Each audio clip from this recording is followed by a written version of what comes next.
శరవేగంగా అభివృద్ధి చెందుతున్న విశాఖ నగరానికి గ్లోబల్ కంపెనీలు క్యూ కడుతున్నాయి. ఐటీ డేటా సెంటర్ల రాకతో ఫుల్ జోష్ లో ఉన్న వైజాగ్ కి మరో గుడ్ న్యూస్. జపాన్ కి చెందిన ఐటీ ఫార్మా కంపెనీలు స్టీల్ సిటీలో గ్లోబల్ క్యాపబిలిటీ సెంటర్లు ఏర్పాటు చేస్తున్నాయి. Health care research and development లో ప్రపంచ వ్యాప్తంగా పేరుగాంచిన జపాన్ కి చెందిన ఈ సాయి ఫార్మా విశాఖలో జీసీసీ ఏర్పాటు చేస్తుంది. ఈ కేంద్రంలో ఫార్మా రంగానికి చెందిన పరికరాల తయారీకి సంబంధించి పరిశోధన, అభివృద్ధి కార్యక్రమాలు చేపడతారు. దీనికి తోడు వరల్డ్ వైడ్ గా ఉన్న ఈ సాయి ఫార్మా సంస్థ కార్యాలయాలకు అవసరమైన ఐటీ సాఫ్ట్వేర్ సేవలను విశాఖ జీసీసీ నుంచి అందిస్తారు. జపాన్ కి చెందిన ఎన్టీటీ డేటా కంపెనీ కూడా తమ జీసీసీ కోసం విశాఖను ఎంచుకుంది.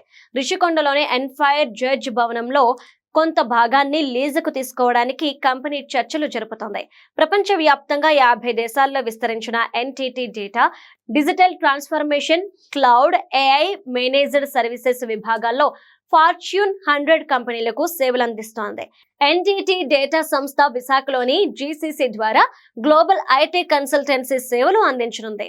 గతంలో ఎంఎన్సీ కంపెనీలు జీసీసీలు ఏర్పాటు చేయాలంటే బెంగళూరు, హైదరాబాద్, చెన్నై, నోయిడా వంటి నగరాలను ఎంచుకునేవి.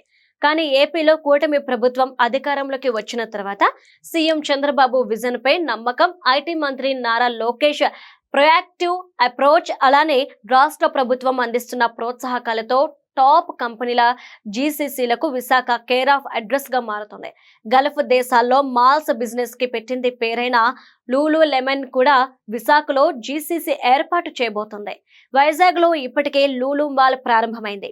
ఇప్పుడు ఈ కంపెనీకి చెందిన ఐటీ సాఫ్ట్వేర్ సేవలు అందించే ప్రధాన కేంద్రాన్ని విశాఖ నగరానికి తీసుకొస్తున్నారు.